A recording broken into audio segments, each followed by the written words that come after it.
Hello friends, welcome to Telugu law students. TS last set కి సంబంధించిన next process ఏంటని చాలా మంది అడుగుతున్నారు. నెక్స్ట్ ప్రాసెస్ ఏంటంటే మనం ఫాలో అవుతున్న వెబ్సైట్ లోనే ఈ విధంగా ఒక నోటిఫికేషన్ రావడం జరుగుతుంది. Click here for TS last set and PG ఎల్సెట్ 2024 admissions అని వస్తుంది. ఇది రావడానికి కొంచెం టైం పడుతుంది, ఒక 2-3 months. డేట్స్ అనాలిసిస్ కూడా మనం నెక్స్ట్ వీడియోలో నేను రిలీజ్ చేస్తాను. లాస్ట్ ఇయర్ అవతల సంవత్సరం ఇప్పుడు వాళ్ళు నోటిఫికేషన్ అనేది రిలీజ్ చేశారని చెప్పి. సో మనకు ఇదేంటంటే కౌన్సిలింగ్ కి సంబంధించిన నోటిఫికేషన్ ఈ విధంగా ఇవ్వడం జరుగుతుంది. మనం దీని మీద క్లిక్ చేసినట్లయితే ఒక సపరేట్ వెబ్సైట్ కి రీడైరెక్ట్ అవుతుంది. మన కౌన్సిలింగ్ ప్రాసెస్ అంతా కూడా ఆ వెబ్సైట్ లోనే జరగడం జరుగుతుంది. అక్కడే మనకు నోటిఫికేషన్స్, ఇంపార్టెంట్ డేట్స్, అలాగే లాస్ట్ ఇయర్ కట్ ఆఫ్, అలాగే కౌన్సిలింగ్ సంబంధించిన ఎవ్రీథింగ్ అందులోనే ఉండడం జరుగుతుంది. అలాగే ఆ వెబ్సైట్ లోనే మనకి ఈ విధంగా ప్రాసెస్ అయితే ఇస్తారు. ఏంటి కౌన్సిలింగ్ లో అసలు ఏం జరుగుతుంది అనేది ఈ విధంగా ఇవ్వడం జరుగుతుంది. అయితే నేను నెక్స్ట్ వీడియోలో కౌన్సిలింగ్ కి ఏమేమి సర్టిఫికేట్స్ కావాలి, అలాగే డేట్స్ అనాలిసిస్, ఇవన్నీ కూడా వరుసగా వీడియోస్ వస్తాయి.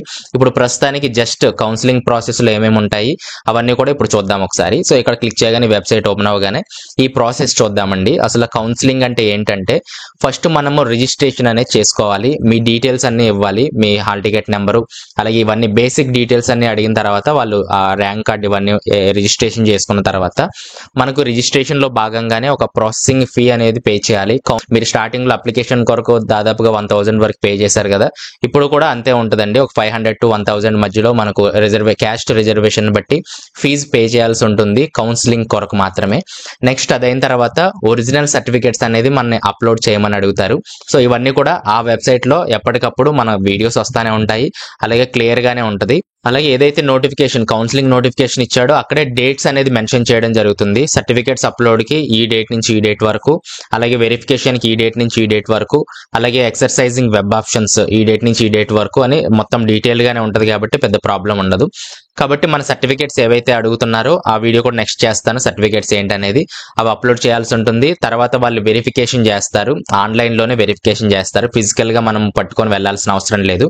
కాకపోతే పిహెచ్ వాళ్ళకి లేదా ఎన్సిసి స్పెషల్ కేటగిరీ ఎవరైతే ఉన్నారో వారికి ఒక హెల్ప్ లైన్ సెంటర్ ఉంటుంది, అక్కడికి వెళ్ళి వెరిఫై చేయించుకొని రావాలి వాళ్ళకి సపరేట్.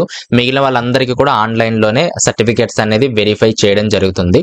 సో వెరిఫై అయిన తర్వాత మీరు సక్సెస్ అయ్యారా లేదా అన్సక్సెస్ఫుల్ అయ్యారా అంటే అప్లికేషన్ రిజల్ట్స్ లో ఏంటంటే మీకు అన్ని సర్టిఫికేట్స్ అప్లోడ్ చేస్తే ఓకే చేస్తారు, లేకపోతే అక్కడ మిమ్మల్ని రిజెక్ట్ చేయడం జరుగుతుంది. నెక్స్ట్ ప్రాసెస్ కి మీరు వెళ్ళలేరు. కాబట్టి ఎనీ టైం రిజెక్ట్ అయ్యే అవకాశాలు అయితే ఉన్నాయి సర్టిఫికేట్స్ అప్లోడ్ చేయకపోతే. తర్వాత ఒకవేళ సర్టిఫికేట్ వెరిఫికేషన్ మీకు ఓకే అయినట్లయితే తర్వాత డేట్స్ లో మనకి ఎక్సర్సైజింగ్ వెబ్ ఆప్షన్స్ అనేది ఉండడం జరుగుతుంది. అంటే కాలేజెస్ లిస్ట్ రిలీజ్ చేయడం జరుగుతుంది. మీరు ఏ కాలేజెస్ లో అయితే పెట్టుకోవాలనుకుంటున్నారో వరుసగా మీరు ఈ డేట్స్ లో ఎక్సర్సైజింగ్ వెబ్ ఆప్షన్స్ అంటారు, వెబ్ ఆప్షన్స్ పెట్టుకోవాలి మనం. తర్వాత ఆ వెబ్ ఆప్షన్స్ రిజల్ట్స్ కూడా ఉంటాయి ఒక 2 days లో, ఏ కాలేజీలో మీకు సీట్ వచ్చిందని చెప్పి. తర్వాత అలాట్మెంట్ లెటర్ కూడా అక్కడ ఇవ్వడం జరుగుతుంది, దాన్ని డౌన్లోడ్ చేసుకోవాలి. అప్పుడు దాన్ని సీట్ అలాట్మెంట్ అంటారు అనమాట. 7th స్టెప్ చూసినట్లయితే download fee challan and joining report అంటున్నారు. అంటే మీకు సీట్ వచ్చిందా రాలేదు తెలిసిన తర్వాత అక్కడే మీకు ఫీ డీటెయిల్స్ అన్ని కూడా ఉంటాయి. ఒకవేళ మీకు రియంబర్స్మెంట్ ఓకే అయినట్లయితే వాళ్ళు 0 అనేది పడుతుంది ఆ ఫీ చలాన్ లో. ఒకవేళ రాకపోయినట్లయితే ఏదైతే ట్యూషన్ ఫీజు ఉందో అదంతా కూడా ఆ చలాన్ లో పడుతుంది. సో దాన్ని మనం పే చేయాల్సి ఉంటుంది. మళ్ళీ బ్యాంక్ కి వెళ్ళి పే చేసి ఆ రిసిప్ట్ తీసుకొని, అలాగే జాయినింగ్ రిపోర్ట్స్ తీసుకొని మళ్ళీ కాలేజ్ లో రిపోర్ట్ చేయాల్సి ఉంటుంది. ఈ డౌన్లోడ్ ఫీ చలాన్ లోనే మీ ఫాదర్స్ అలాగే మీ ఫ్యామిలీ ఇన్కమ్ ను బట్టి ఎంత ఫీ పే చేయాలనేది కూడా, అంటే ఒక కాలేజీలో 30,000 అనుకుందాము, ఒకవేళ మీది కొంచెం ఎక్కువ ఉన్నట్లయితే హాఫ్ పే చేయమని అడుగుతారు. కాబట్టి డైరెక్ట్ గా ఇంకా ఏదైతే ఫీ చలాన్ ఉందో లేదా అలాగే సీట్ అలాట్మెంట్ ఆర్డర్ ఉందో అందులోనే మీకు ఎంత పే చేయాలనేది అక్కడ ఉండడం జరుగుతుంది. ఒకవేళ మీరు పే చేయగలిగినట్లయితే పే చేసి జాయిన్ అవ్వాల్సి ఉంటుంది. ఒకవేళ నేను పే చేయలేనంటే అక్కడ కూడా మీరు రిజెక్ట్ అయ్యే అవకాశాలు అయితే ఉన్నాయి. ఆ అమౌంట్ అనేది మనం ముందే బ్యాంక్ లో పే చేసి రిసిప్ట్ తీసుకెళ్లాల్సి ఉంటుంది. కాబట్టి ఆ అమౌంట్ కూడా ఆ టైంలో మీరు దగ్గర పెట్టుకోవాల్సి ఉంటుంది. తర్వాత 8th స్టెప్ ఏంటంటే report to the allotted college along with original certificate, fee challan and joining report. కాబట్టి certificates, fee challan, joining report ఇవన్నీ పట్టుకొని ఒక స్పెసిఫైడ్ డేట్ ఇస్తారు. ఆ డేట్ లోపల మీరు కాలేజ్ దగ్గరికి వెళ్ళి జాయిన్ అవ్వాల్సి ఉంటుంది, అంటే రిపోర్ట్ చేయాల్సి ఉంటుంది.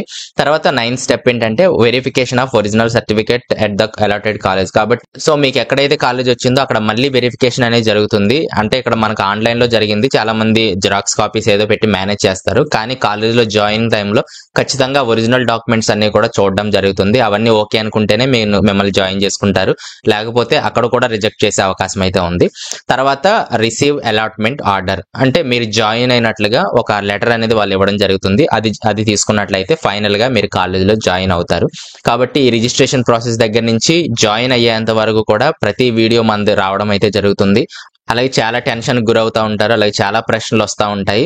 సాధ్యమైనంత వరకు మన వీడియోస్ ద్వారా అన్ని క్లియర్ చేయడానికి అయితే ట్రై చేస్తాను. మెయిన్ ఈ ఛానల్ పెట్టడానికి రీజన్ ఏంటంటే నేను LLB చేసి చాలా రోజులు అయిపోయింది. కాకపోతే ఆ టైంలో నేను పడ్డ టెన్షన్, అలాగే నాకు ఎవరు ఎక్స్ప్లెయిన్ చేయడానికి లేరు, ఎవరు చెప్పడానికి లేరు.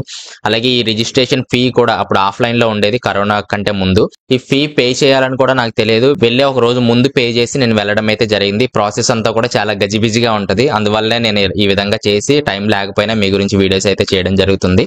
ఏమైనా డౌట్స్ ఉంటే కింద కామెంట్స్ లో తెలియజేయండి, రిప్లై ఇవ్వడానికి అయితే ట్రై చేస్తాను. నెక్స్ట్ వీడియోలో మరింత ఇన్ఫర్మేషన్ తో మేము ముందుకు వస్తాను. Thanks for watching.